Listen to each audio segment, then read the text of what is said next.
आज की जो सच्ची घटना ये शुरू होती है, दरअसल एक लड़का है जो कि पश्चिमी बंगाल के 24 परगना क्षेत्र का रहने वाला। वो लड़का उत्तर प्रदेश के ज़िला मुजफ्फरनगर में एक सर्राफ के यहाँ पर नौकरी करता था।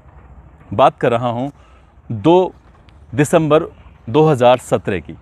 उस लड़के को उस सर्राफ के जो मालिक है उसने कहा कि तुम्हें मेरठ में जो सर्राफा है वहाँ पर जाना है। एक निश्चित दुकान पर उसको भेजा जाता है।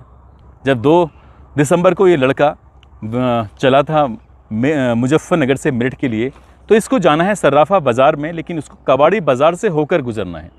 कबाड़ी बाज़ार को रेड लाइट एरिया भी कहते हैं।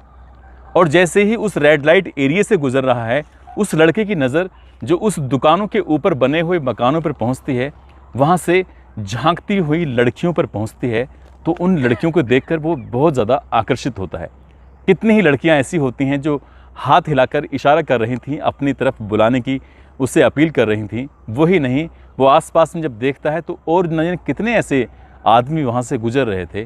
उन गुजरते हुए लोगों को देखकर भी वो महिलाएं, वो लड़कियां उन्हें इशारा कर रही थी ताकि वो आएँ, उस तंग गलियों से, तंग सीढ़ियों से चढ़कर वो ऊपर आएँ और उनके साथ वक्त बिताएं। उस लड़के ने जब उसकी एक लड़की से नज़र मिलती है तो उस लड़की को देखकर वो लड़का थोड़ा परेशान सा हो जाता है। और तभी वो लड़की एक पर्ची फेंक कर ऊपर से डाल देती है। और जैसे ही वो पर्ची डालती है तो उसमें लिखा हुआ था कि रात को 8 बजे तुम मुझसे मिलने के लिए आना। यही बात सुनकर वो लड़का अब इंतज़ार कर रहा था, क्योंकि उसे उसके मालिक ने सर्राफा बाज़ार में किसी काम से भेजा था। उस काम को करने के बाद वो अपने मालिक से कहता है कि मालिक, मैं थोड़ा लेट हो जाऊंगा, इसलिए आज काम पर नहीं आ पाऊंगा, मैं कल आ जाऊंगा। उसका मालिक कहता है कोई बात नहीं, तुम कल आ जाना। वो रात 8 बजे होने का इंतज़ार कर रहा था और जैसे ही रात के 8 बजते हैं, वो उसी कोठे पर, उसी सीढ़ी के पास खड़ा होकर जब ऊपर चलता है, चलने के बाद जब देखता है अंदर, तो एक महिला है और वहाँ उस महिला के इर्द गिर्द कई सारी और लड़कियाँ हैं जो सुंदर सुंदर हैं, जिन्होंने उम्मीद से भी कम कपड़े पहने हुए थे। सभी लड़कियों ने मेकअप किया हुआ था, वो और भी ज़्यादा खूबसूरत लग रही थीं। उनकी कोशिश थी कि वो ग्राहक जो आ रहे थे उन ग्राहकों को रिझाने की कोशिश कर रही थी। और तभी वो लड़की भी आती है जिस लड़की ने पर्ची बनाकर फेंकी थी, उसको रात के 8 बजे आने की बात कही थी। दरअसल वो लड़की भी तभी आ जाती है और उस लड़की को देखने के बाद वो लड़का कहता है कि मुझे इसके साथ जाना है। दरअसल उस लड़की का नाम होता है सबीना। उस सबीना को देखकर वो एकदम से उसका चेहरा खिल जाता है, चमक जाता है। लेकिन उसको अफसोस भी हो रहा था। वो जो लड़की होती है सबीना, वो कोई और नहीं बल्कि उसकी रिश्ते में लगने वाली बहन थी। वो लड़का ये नहीं जानता था कि सबीना यहाँ क्या कर रही है। सैकड़ों किलोमीटर दूर अपने गांव से यहाँ इस कोठे पर इन लोगों के साथ इन कपड़ों में, इस मेकअप में जो वो उसे देखता है तो उसकी भी इच्छा जग जाती है कि वो उसके पास ज़रूर जाए। और उस लड़की ने भी यही इच्छा जाहिर की थी कि तुम रात के 8 बजे जब आओगे तब मैं तुमसे इत्मीनान से बातें करूँगी।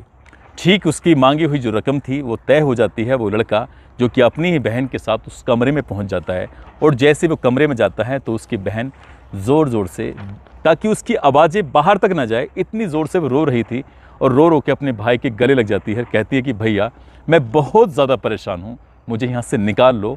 6.5 महीने से ज़्यादा का वक्त हो चुका है और मेरा एक एक दिन, एक एक पल कितनी परेशानी से गुजर रहा है, मैं तुम्हें कुछ बता नहीं सकती। तभी वो कहता है कि तुम यहाँ आई तो आई कैसे? तभी वो कहती है कि भैया, आने की जो मेन मुख्य वजह है वो कुछ और ही थी। मैं घर से तो निकली थी स्कूल के लिए, पढ़ने के लिए, लेकिन मैं नहीं जानती थी कि एक कार आके रुकती है। उस कार वाले ने मुझे अपने गाड़ी में ज़बरदस्ती बिठाया और नशा दिया। और जब नशे से आंखें खुलती हैं तो इसी कोठे पर आके खुलती हैं। शुरू के 15 दिन तो बहुत ही बुरे, बहुत ही परेशानी वाले बीतते हैं, लेकिन उसके बाद इन्होंने जो मेरे साथ जो किया है वो शायद किसी भी बहन बेटी के साथ नहीं होना चाहिए। उस कोठे पे जो ग्राहक आते थे, उन ग्राहकों को रिझाने के लिए वो लड़की हमेशा तैयार कर दी जाती थी और उनके साथ वो वक्त बिताती थी। जो ग्राहक आते थे, जो पैसे देते थे, उन पैसों से वो अपने पास भी कुछ थोड़े बहुत रह पाते होंगे, बाकी ज़्यादातर पैसे वो उस मालकिन जो होती थी उस कोठे की, वहाँ तक पहुँच जाते थे। यहाँ बातचीत का सिलसिला चल ही रहा था, लेकिन अचानक ही दरवाज़ा फिर से खुल जाता है। और दरवाज़ा को जब खुलता है तो वो वाकई बहुत भयानक होता है। एक और लड़की की एंट्री इस कमरे में होती है और जिस तरह से वो लड़की अपने भाई के सामने बैठी हुई थी, कोई भी महिला, कोई भी लड़की ऐसे किसी ग्राहक के सामने बैठ ही नहीं सकती।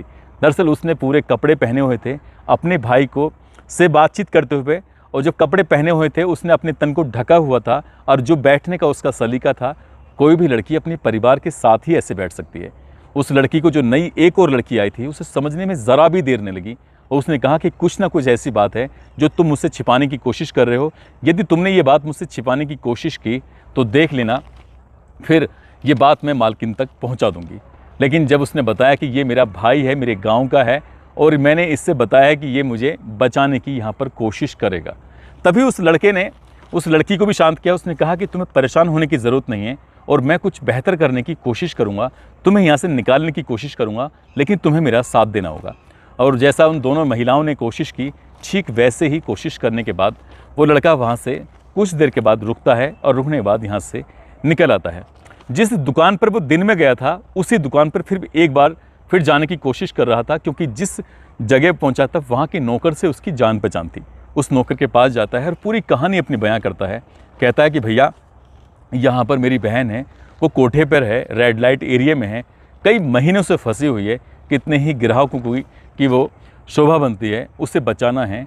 तब वो लड़का उस लड़की को लेकर उस लड़के को लेकर सीधा पहुंचता है नज़दीकी पुलिस स्टेशन, और वहां मिलती हैं SHO रश्मि चौधरी, साथ ही DSP संजीव देशवाल होते हैं, और इस जिले की उस दिनों कमान संभाली हुई थी SSP मंजिल सैनी ने। और तभी आदेश दिया जाता है एंटी ह्यूमन ट्रैफिकिंग यूनिट को, और यहाँ से एक टीम गठित की जाती है। और टीम गठित करने के बाद अब यहाँ पर रेड डाली जाती है। जब रेड पड़ती है, रेड पड़ने के बाद कई सारी लड़कियाँ थी जो यहाँ से निकाली जाती हैं, और इन्हीं में से एक लड़की निकल के आती है। उस लड़की ने, जो एक पत्रकार होती हैं, उस पत्रकार को जो अपनी कहानी सुनाई, उस कहानी को सुनने के बाद शायद आप भी हैरान रह जाएंगे। लेकिन ये जो लड़की थी सबीना, उस सबीना ने जाकर अपनी पूरी कहानी बताई, किस तरह से उसके भाई ने उसकी जान बचाई। इसके बाद यहाँ से उस लड़के ने अपने गाँव में फ़ोन किया था, और उसके घर वाले, उसके परिवार वाले अपनी बेटी को देखकर ज़ोर ज़ोर से रोने लगते हैं, बिलखने लगते हैं। और ये कहानी जब अखबारों के माध्यम से लोगों को पता चलती है तो वाकई हैरानी ही होती है। दोस्तों, इस घटनाक्रम को सुनाने का उद्देश्य किसी को परेशान करना नहीं है, किसी का दिल दुखाना नहीं है, बल्कि आपको जागरूक करना है, आपको सचेत करना है।